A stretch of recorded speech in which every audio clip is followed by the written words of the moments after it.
इस कार्यक्रम के पुण्यार्चक हैं गुणायतन परिवार।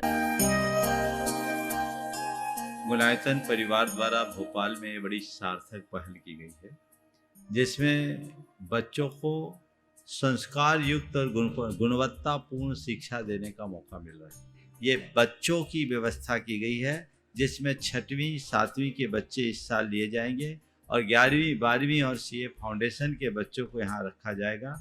ये मेधावी छात्रों को प्रावीण्य के आधार पर उसे प्रविष्टि मिलेगी। पूरे देश भर से प्रविष्टियाँ आएगी।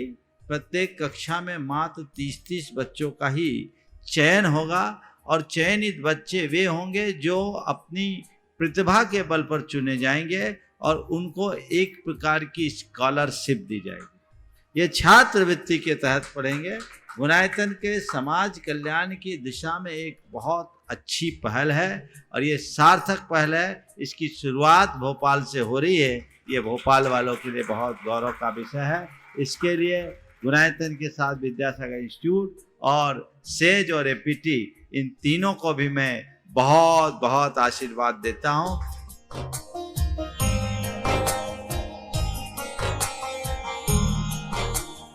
एक आदर्श और व्यवस्थित दिनचर्या का लक्ष्य प्राप्ति में बहुत बड़ा योगदान होता है।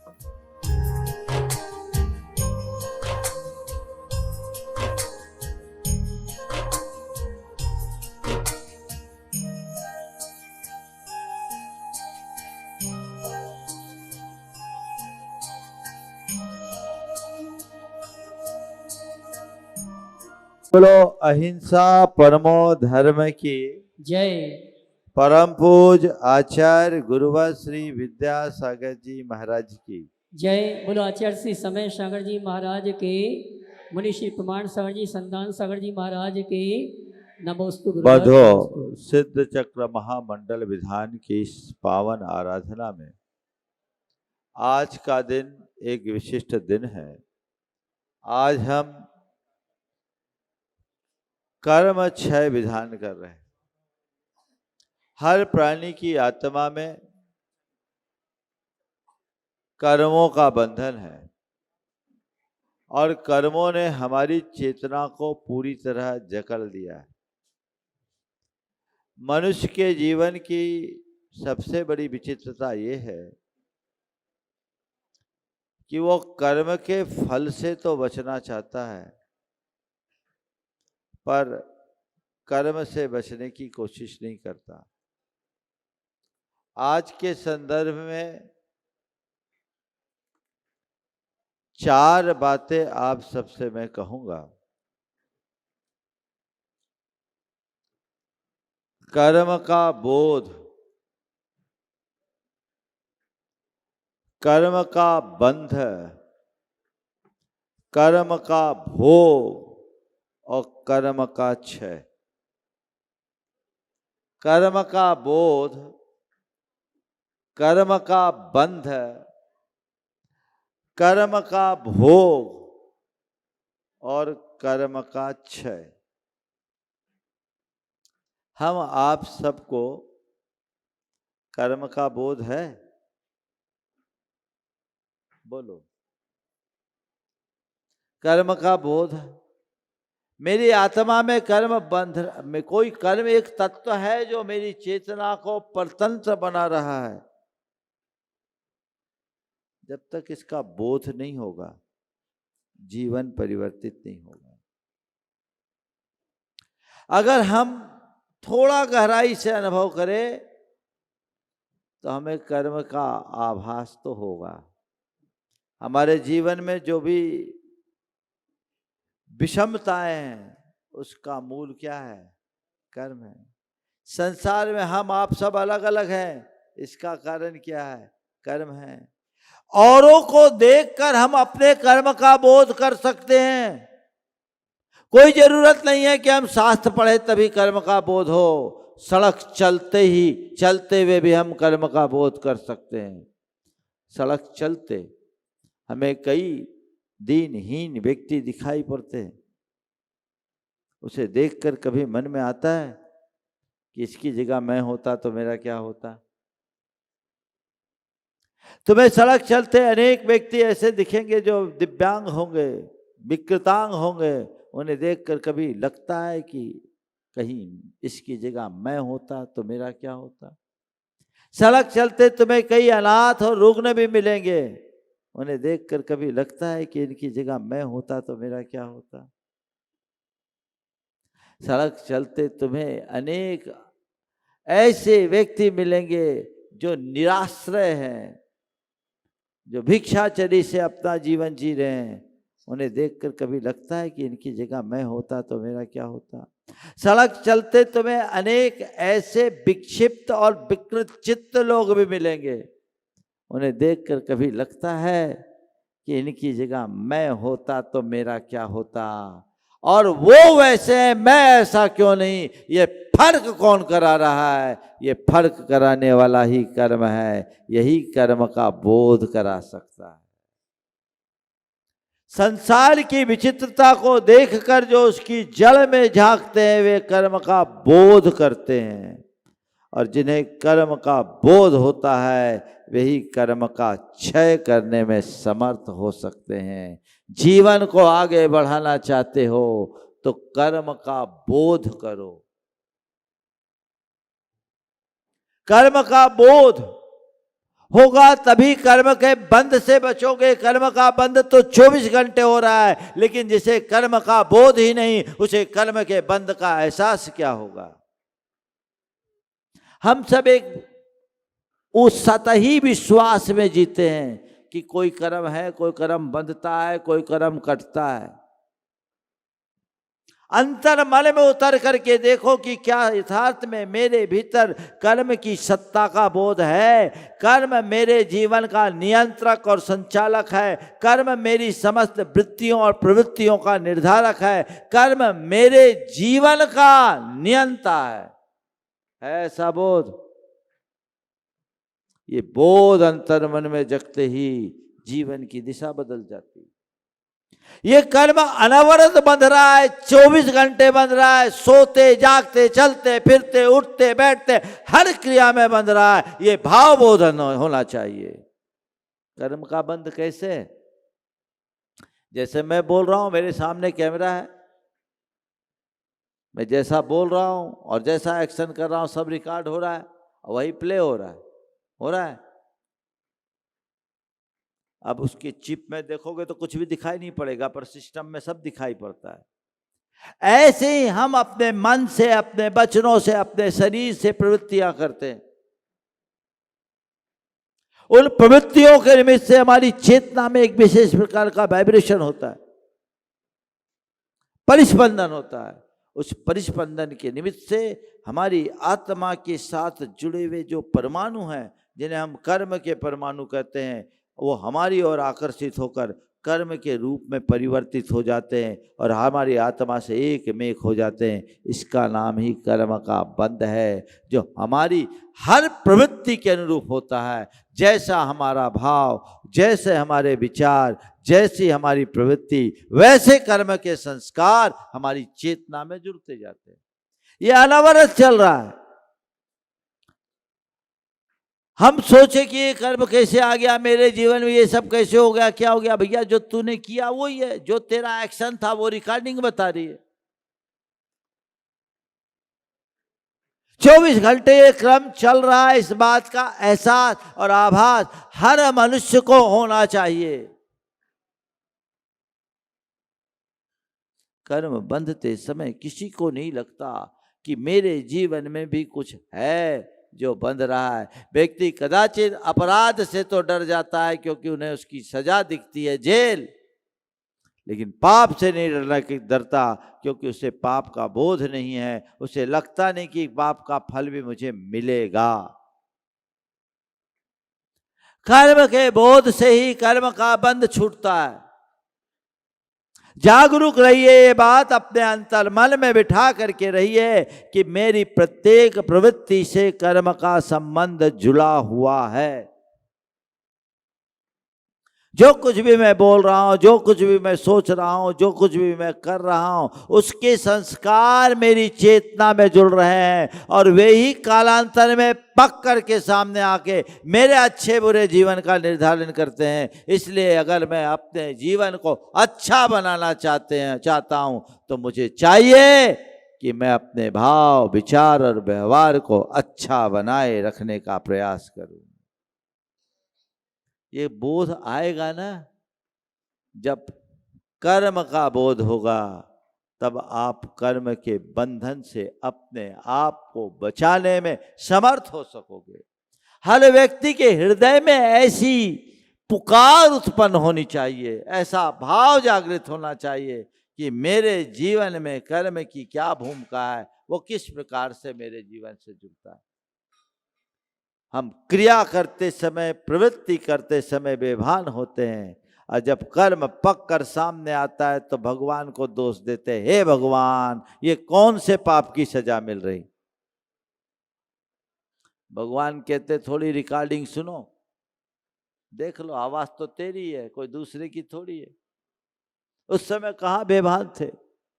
सावधान हो जाओ, सजग हो जाओ और उसके अनुरूप अपने जीवन को परिवर्तित करो।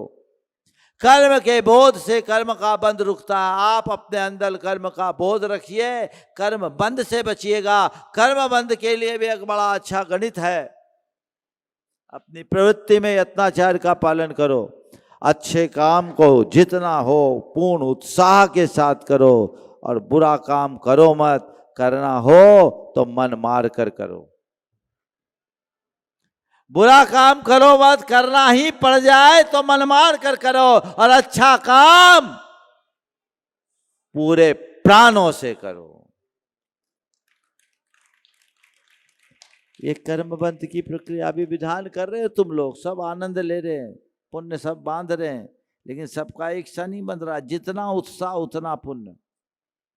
अपने उत्साह को बना के रखो, उमंगों से भर करके रखे और पाप में अरुचि और पुण्य में रुचि, यही कर्मबंध से बचने का एक मार्ग है। जब कर्म का बोध होगा तो कर्मबंध से बचोगे और कर्मबंध से बचोगे तो कर्म को भोगना भी नहीं पड़ेगा। तीसरी बात है कर्म का भोग। मुझे बात 5 मिनट में खत्म करनी है क्योंकि आज पूरा विधान अभी बाकी है। कर्म का भोग, अब कर्म बांधे तो हैं, भोगना भी पड़ेगा। अब भोगना भी 2 तरह से होता है। आप कर्म बांधते हैं और कर्म को भोगते हैं क्योंकि आपको कर्म का बोध नहीं है। बंधता है अज्ञानता में और भोगते हो आकुलता में। अज्ञानता से बांधते हो, आकुलता में भोगते हो और उस आकुलता के परिणाम स्वरूप और नया कर्म बन जाता है। बोलो, जो कुछ भी आ रहा है उसको भोग ही रहे हो ना, रो धो के भोग रहे हो। सब हैरान परेशान होकर के भोग रहे हैं, भोगिए, रोते रहोगे। संसारी प्राणी, अज्ञानी प्राणी कर्म को भोगता है और ज्ञानी आत्मा कर्म को काटता है, कर्म का क्षय करता है। मैं आप सबसे कहता हूं, कर्म का बोध करोगे तो कर्म का बंध रुकेगा, कर्म का भोग मिटेगा, कर्म का क्षय होगा। सिद्ध परमात्मा ने कर्म बंध अज्ञानता में किया पर उनने कर्म को भोगा नहीं, क्योंकि उनके अंतर मन में कर्म का बोध था। उनने कर्म को काटा, कर्म का क्षय किया। कर्म को भोगने की जगह कर्म को काटने का उपाय क्या है जानते? आप चाहते हैं कि मुझे कर्म भोगना ना पड़े, कर्म को काटूं। कर्मोदय में आकुलता करने वाले कर्म को भोगते हैं और कर्मोदय में समता रखने वाले कर्म को काटते हैं। तो कर्म को काटने का उपाय क्या है? क्या है? बोलो, क्षमता।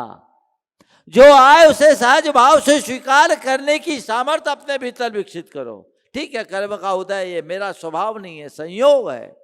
है बदल जाएंगे। समता रखोगे तो कर्म कटेंगे, आकुलता रखोगे तो कर्म बंधेंगे। और एक बात ध्यान रखना, संसार के जितने भी संयोग है वे सब कर्म निमित्तक संबंध है, निमित्त नैमित्तिक संबंध है। इसमें किसी दूसरे का कर्तृत्व नहीं होता। हम कोसते हैं, इसने ऐसा कर दिया, उसने वैसा कर दिया, इस वजह से ऐसा हो गया, उस वजह से ऐसा हो गया। हकीकत में क्या है वजह? मेरा कर्म। अंजना के कर्म का उदय था, पर उसे कर्म का बोध था, वो कर्म को भोगी नहीं, उनने कर्म को काटा। क्या किया? दोष दिया पवनंजय को, दोष दिया ससुराल वाले को, गाली दी अपने बाप को। क्या किया था अंजना ने? बोलो। निर्दोष थी, फिर भी उसे लांछित किया गया, लेकिन अंजना ने किसी को दोष नहीं दिया, क्योंकि उसे कर्म का बोध था। इनका क्या कसूर, ये तो मेरे कर्म का खेल है, उसकी करामात है। कर्म यही खेल दिखाना चाहता है, मैं उसके लिए राजी हूं। चलो जिधर तुझे ले चलना है मैं चलूंगी। और एक अबला होकर के भी सघन वन में गर्भवती महिला, और कर्म का खेल देखो, पेट में तदभाव मोक्षगामी कामदेव हनुमान है। ऐसे महापुरुष जिसके पेट में, उसके लिए भी कर्म ऐसा खेल खिला देता है। दूसरा होता डिप्रेशन में आ जाता, और थोड़ा तेज होता तो कोर्ट पहुंच जाता, और थोड़ी कमजोर होती तो फांसी का फंदा लगा करके लटक जाती। लेकिन वो अंजना ज्ञानी थी, पराक्रमी थी, आत्मबोध से संपन्न थी। उसने देखा कर्म खेल खिला रहा है, कोई बात नहीं, गुरु ने तो मुझे यही बताया है, भगवान ने तो यही बताया है, कर्म खेल खिलाए तो खेल लेना, उलझना मत। कर्म अपना बोरिया बिस्तर बांध करके जाने को बाध्य हो जाएगा। और उसने ये कर दिखाया, कर्म को काटा। आज तुम्हारे सामने ऐसी कोई समस्याएं नहीं है, लेकिन परेशान तुम कितने ज्यादा हो। बस ये मंत्र ले लो, मुझे कर्म का बोध रखना है, कर्म बंध और भोग से बचना है, कर्म को काटना है, तो ये सिद्ध चक्र महामंडल विधान सार्थक हो जाएगा। हमें वो दृष्टिकोण अपने अंदर जगा करके रखना चाहिए। भाव विशुद्धि के साथ आप लोग जो विधान रच रहे हैं, कर रहे हैं, आनंद आपको आ रहा है, पर मैं चाहता हूँ ये आनंद 8 दिन का अनुष्ठान न रहे, ये आनंद पूरे जीवन का आनंद बने, ऐसा आप सबको रखना है। ये तत्व ज्ञान दृष्टि में रखना। तो ये आज की चारों बातें आपको याद रखनी है। कर्म बंध, कर्म बोध, कर्म बंध, कर्म भोग और कर्म क्षय। हमें कर्म बोध से कर्म क्षय की ओर बढ़ना है, जो हमारे जीवन का उत्कर्ष करेंगे। हमारा जीवन किससे बनता है? कुछ लोग बोलते हैं भाग्य से, किन्हीं की धारणा है किस्मत से, कोई कहता है जुगाड़ से, तो कोई मानते हैं सिफारिश से। आखिर हमारा जीवन और जीवन की व्यवस्था किससे चलती है, किससे नियंत्रित और संचालित है? कभी आपने विचार किया? अगर भाग्य से ही सब कुछ चलता है तो हमें कुछ करने की जरूरत नहीं। सब कुछ किस्मत का ही खेल है, तो हमारे हाथ में कुछ भी नहीं। जुगाड़ सारी व्यवस्था देता है, तो केवल तिकड़म का ही काम है।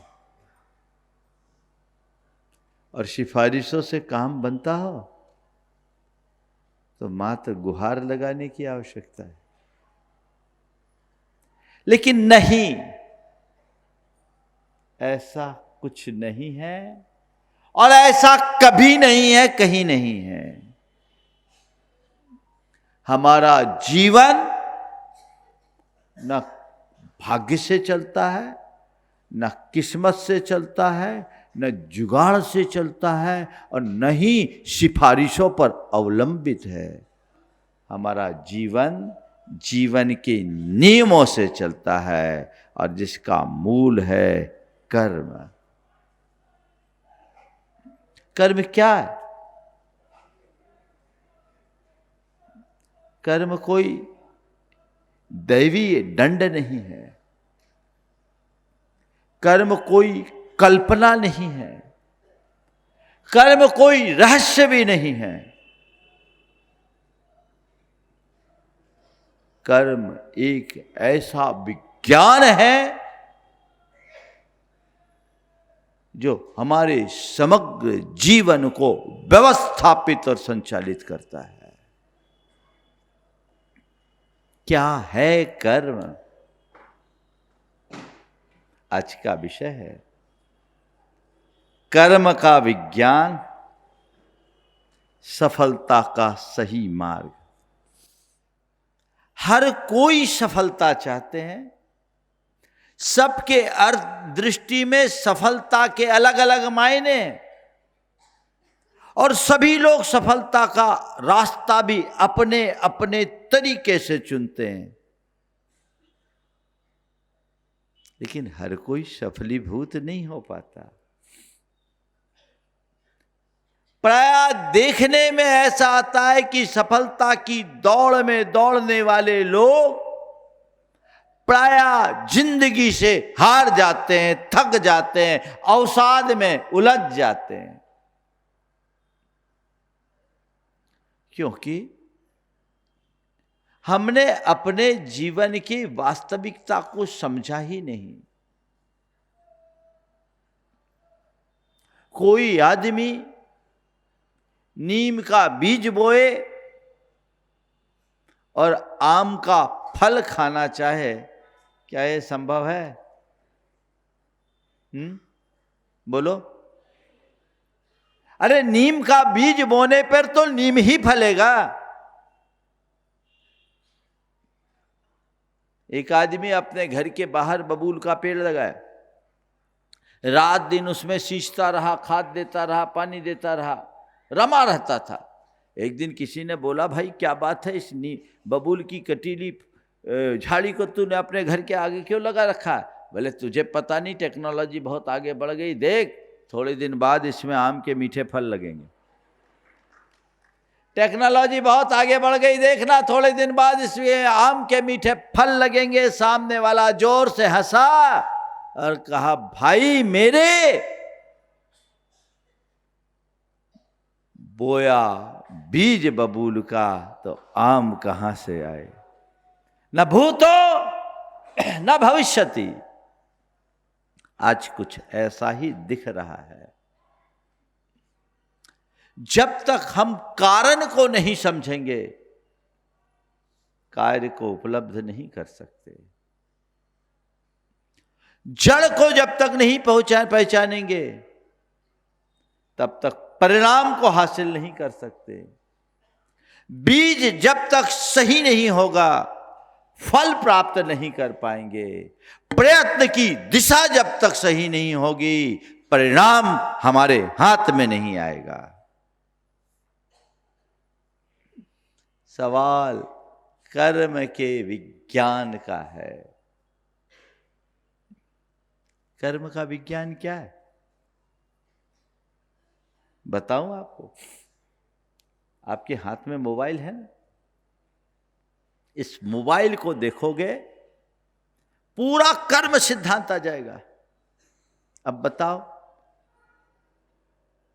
मोबाइल में जैसा डेटा होता है वैसे ही आउटपुट निकलता है ना?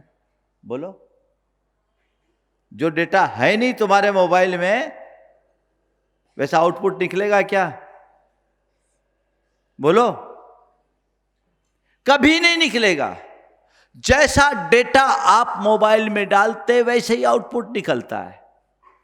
थोड़ा विस्तार से आपकी मोबाइल को खंगाले। देखो मोबाइल में क्या होता है। मोबाइल में डेटा होता है, ठीक है। डेटा होने के साथ साथ उसमें आप अलग अलग कमांड्स डालते हैं,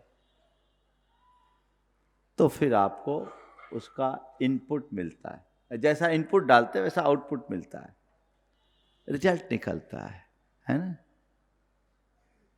उसमें अनेक प्रकार के ऐप्स होते हैं। जो ऐप आप डाउनलोड करेंगे वैसे ही आपको चीज मिलेगी, जो ऐप खोलोगे वो चीज मिलेंगे। ये क्या है? डेटा, ऐप, कमांड और आउटपुट, 4 चीजें। ये डेटा क्या है? हमारे भाव। ऐप क्या है? हमारे विचार। कमांड क्या है? हमारी प्रवृत्तियां।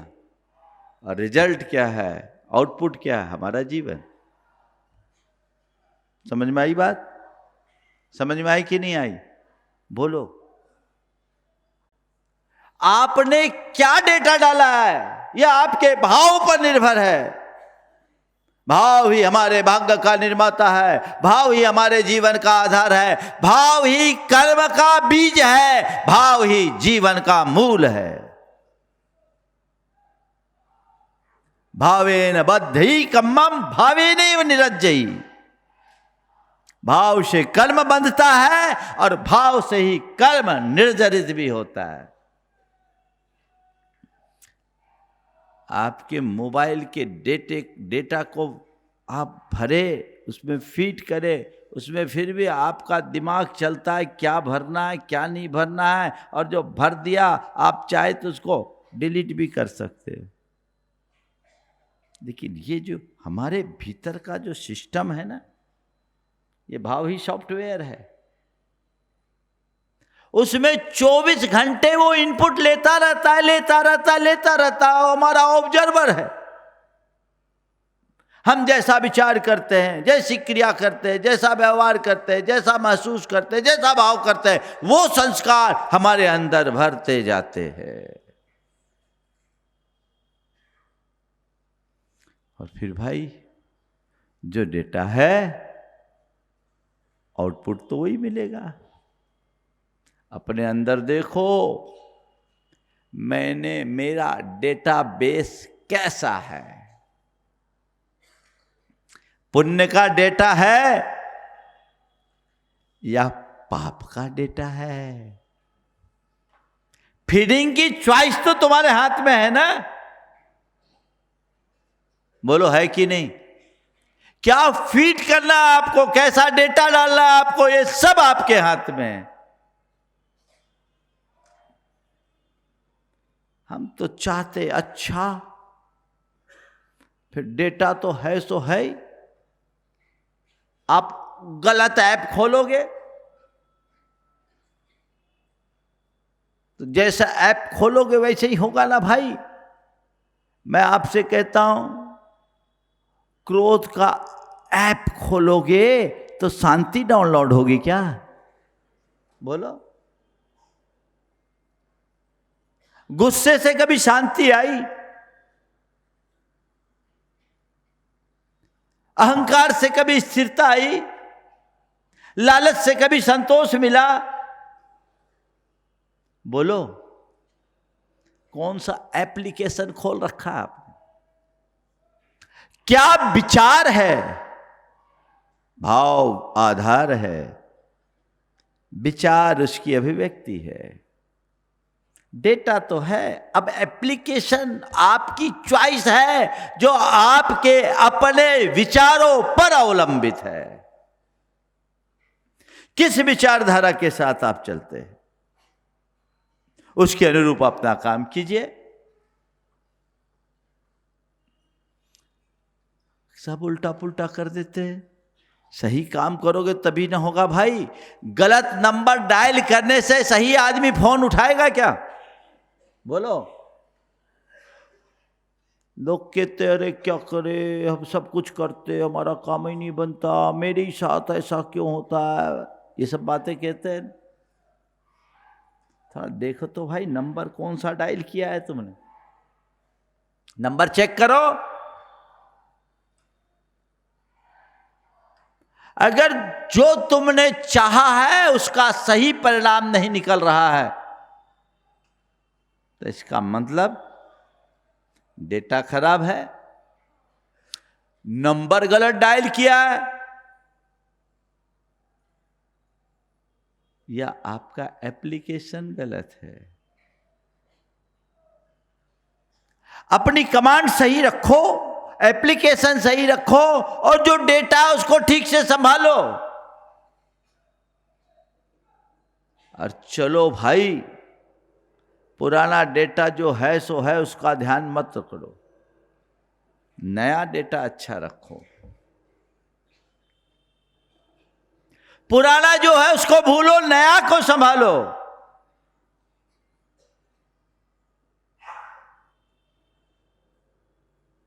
हमारा वर्तमान हमारे अतीत का संस्कार है, और हमारे आज का संस्कार हमारा भविष्य बनाएगा। इस बात को सदैव याद रखो, है ना। जो डेटा हमने डाल रखा है ठीक है, वो भूल जाओ। नया की आजादी है कि नहीं, तुम्हारी चॉइस है, उसे ध्यान रखो तो मामला ठीक हो जाएगा।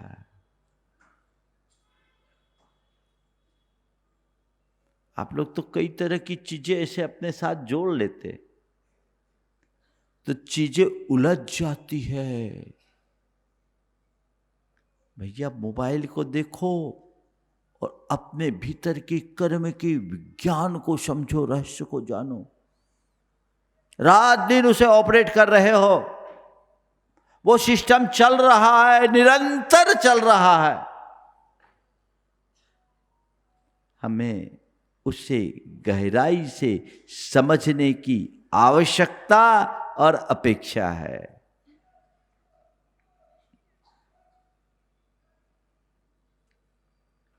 अपने अंदर बदलाव लाइए।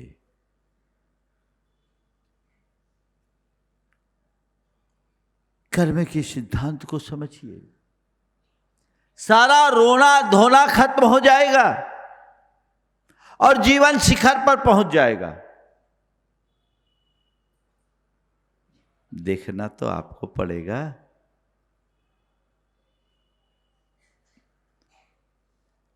हम किसी को दोष न दें, व्यवस्था को समझे।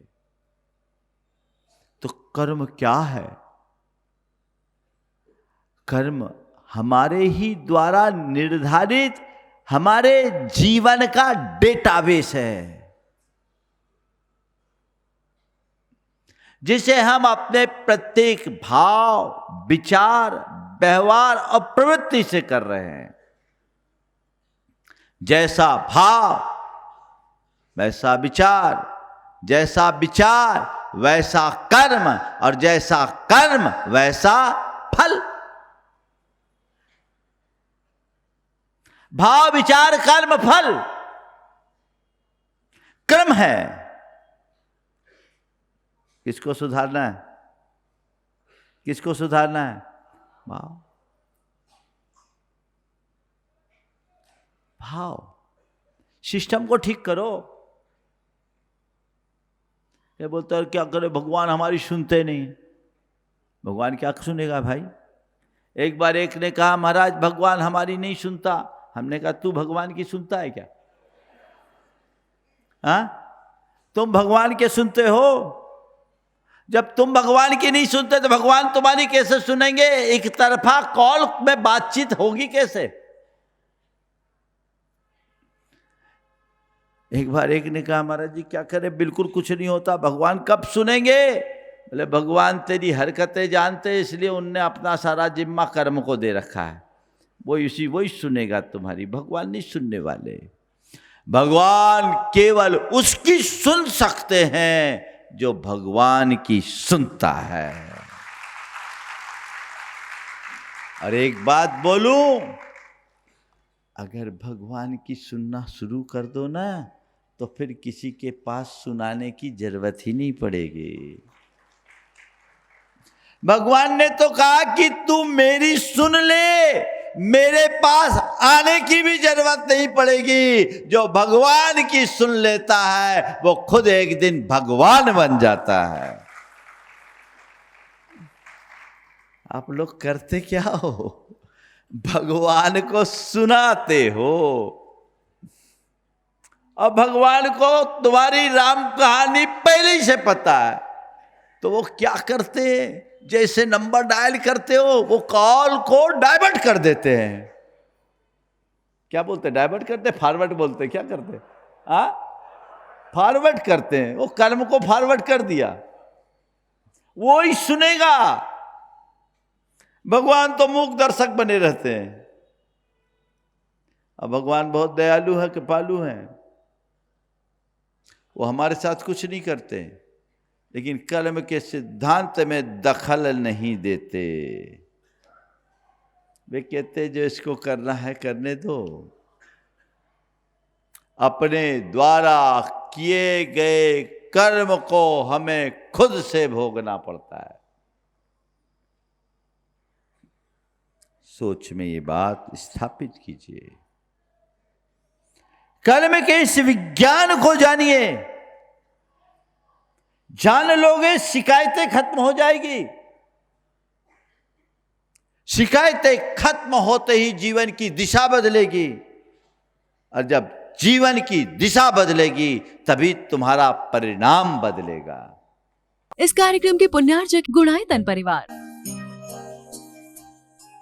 गुणायतन परिवार द्वारा भोपाल में बड़ी सार्थक पहल की गई है, जिसमें बच्चों को संस्कार युक्त और गुणवत्तापूर्ण शिक्षा देने का मौका मिल रहा है।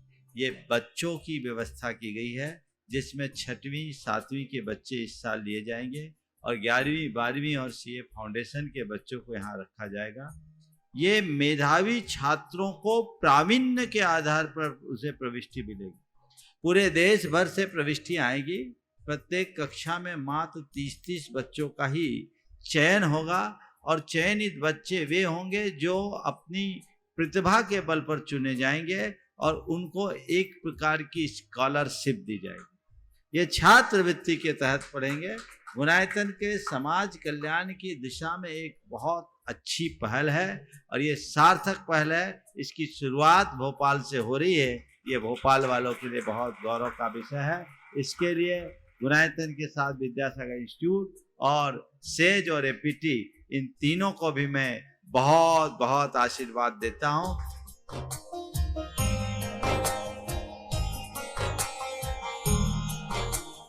एक आदर्श और व्यवस्थित दिनचर्या का लक्ष्य प्राप्ति में बहुत बड़ा योगदान होता है।